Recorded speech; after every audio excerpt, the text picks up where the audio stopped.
তো বলছেন যে এই গাছটাকে ঢেকে আছে এমন বিভিন্ন রকমের রং, এত আকর্ষণীয় রং, লা আদরি মাহি, আমি বুঝতেই পারছি না এই রংগুলি এত আকর্ষণ, এত সুন্দর, সেগুলো কি কিছুই বুঝতে পারছি না, শুধু দেখে আছি আমি আশ্চর্য হয়ে।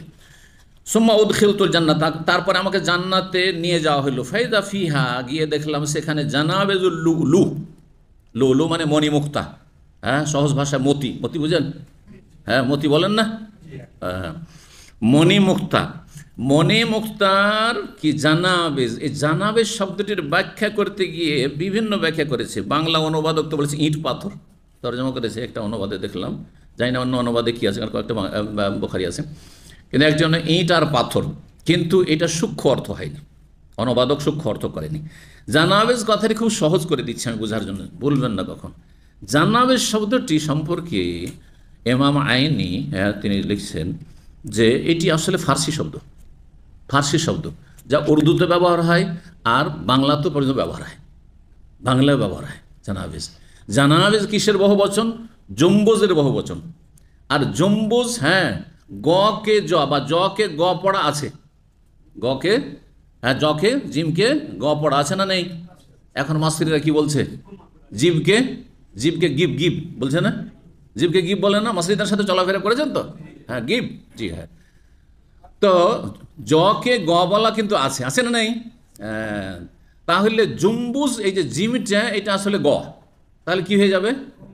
গম্বুজ। এবার বুঝেছেন?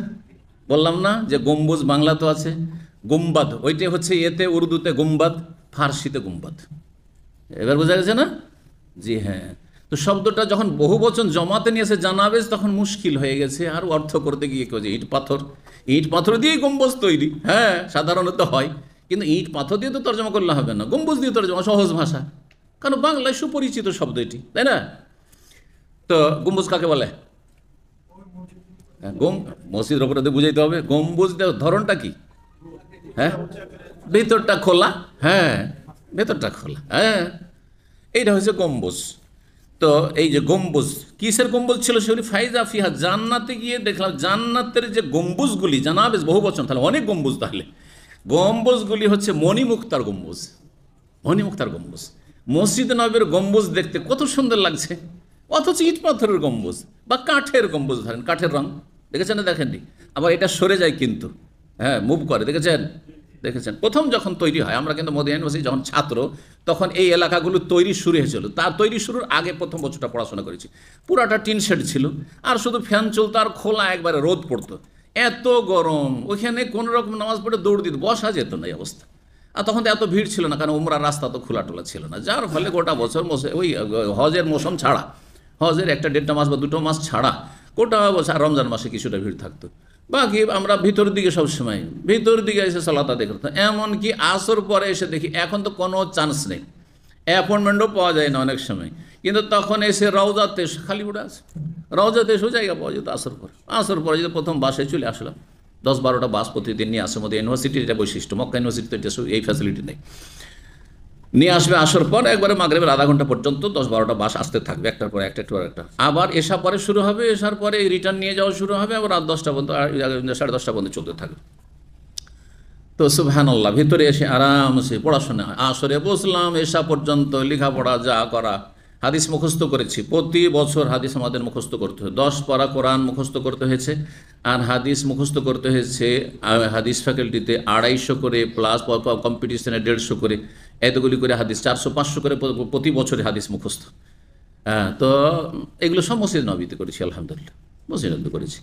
আর বাইরের দিকগুলো এগুলো সব কী ছিল? টিন শেড ছিল। তারপরে তখন কাজ শুরু হলো, নির্মাণ কাজ শুরু হলো প্রথম, আর তারপরে ধীরে ধীরে 4 বছর মধ্যে মাশাআল্লাহ এগুলো তৈরি হয়ে গেল। চতুর্থ শেষ বছরে তখন গম্বুজগুলো প্রথম তৈরি হলো, আর গম্বুজ প্রথম আমাদেরকে দেখতে নিয়ে আসা হলো, ভিতরে ঢুকিয়ে ঢুকিয়ে সব কীভাবে কী করছে, নতুন তো তখন দেখতে আলাদা লাগতো, সুন্দর, প্রথম এসে সেট হচ্ছে, আবার সরে যাচ্ছে, দেখাচ্ছে, আর তারপর আরও অনেক কিছু আছে, আন্ডারগ্রাউন্ডে বহু কিছু রয়েছে, সেগুলো দেখানো হয়েছে আলহামদুলিল্লাহ একসময়।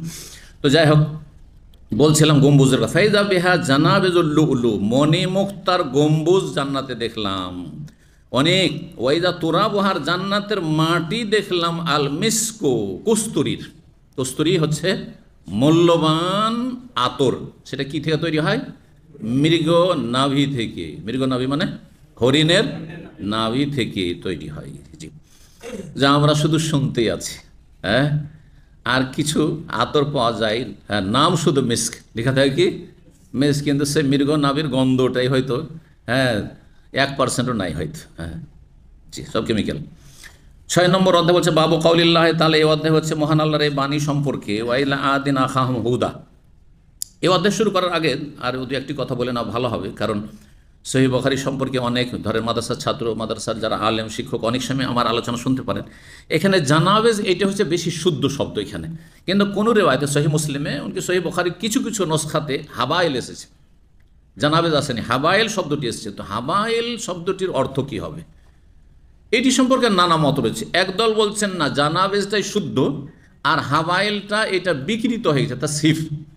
দেখেন, আগের যুগে কিন্তু নোক্তা ছিল না, ফোঁটা ছিল না, বলছেন না, এই যে বা তা সায়ের ফোঁটা নোক্তা আছে না, বায়ে কয়টা নোক্তা, একটা, তায়ে দুটো, সায়ে, এগুলো ছিল না প্রথম দিকে, এমনিতে পড়তে হতো, আরবরা এমনি পড়তো, কারণ তাহলে শব্দ দেখে আইডিয়াতে পড়তো যে এটা বা না, এটা তা না, এটা সা। এবার বোঝা গেছে? জি। আর জের জবর হরকতও ছিল না, আর সেটা এখনও ধরেন ওই কোরআন ছাড়া আর হাদিসের কিতাব ছাড়া বেশিরভাগ কিতাবাদিতে কি আছে, আরবি হচ্ছে জের জবর ছাড়া, হরকত ছাড়া। এই জন্য আপনাদের জন্য পড়া মুশকিল, কিন্তু আপনারা যারা আরবি দেখে দেখে পড়তে পারেন তারা জের জবর তাহলে পড়তে পারবে, জের জবর না তাহলে পড়তে পারবেন। কোনখানে জবর দিতে হবে, কোনখানে জের দিতে হবে, কোনখানে তানমিন হবে, কোনখানে তানমিন হবে না, হ্যাঁ, কোনখানে জজম হবে, কোনখানে তসদিদ হবে, কি করে জানবেন? সেটা তো আমরা জানবো, কারণ আমরা গ্রামার পড়েছি, ঠিক না? তো কত তাহলে আরবি ভাষা জটিল ছিল না, তাতে নোক্তা ফোঁটা ছিল, আর না তাতে কি ছিল, জের জবর। তাহলে জানাবেজের জিমের ফোঁটা উঠিয়ে দেন, তাহলে সেটা হা হওয়ার সম্ভাবনা আছে, আছে না নেই? নুনের নোক্তা উঠিয়ে দেন, তাহলে সেটা নুন হওয়ার যেমন সম্ভাবনা জানাবেজ, তেমনি বা হওয়ার সম্ভাবনা আছে, তাহলে হাবা হয়ে গেল, জানার জায়গায় কি হয়ে গেল, হাবা হয়ে গেল। আর বেজ, হ্যাঁ, বায়ের নোক্তা উড়িয়ে দেন, তাহলে সেটা বাও হইতে পারে, আবার হামজাও হইতে পারে, ইয়াও হইতে পারে, তো হাবায়েল, ইয়া হইলে হাবায়েল হয়ে যাবে। আচ্ছা, জাল, জালকে একটু বড় করলে সেটা লাম হয়ে যাবে, ছোট্ট করলে জাল, আর নোক্তা তো নেই, নোক্তা যেহেতু নেই সুতরাং সেটা ছোট্ট করে লিখলে জাল হইল, আর একটু বড় করলে সেটা কি হয়ে গেল, লাম হয়ে গেল, তো হাবাইল হইল না, হইল না। এই জন্য বলেছেন কিছু কিছু বিদ্বানরা, ভাষ্যকাররা, যে শব্দটি আসলে জানাবেজ গম্বুজ থেকে, কিন্তু এখানে তাসহিফ হয়ে গেছে, মানে শব্দটি বিকৃত হয়ে গেছে, শব্দের বিকৃতিকে তাসহিফ বলা হয়। আর অর্থের বিকৃতি বা আর একটা বিকৃতি যেটা অপব্যাখ্যা, সেটাকে তাহরিফ বলা হয়। জি।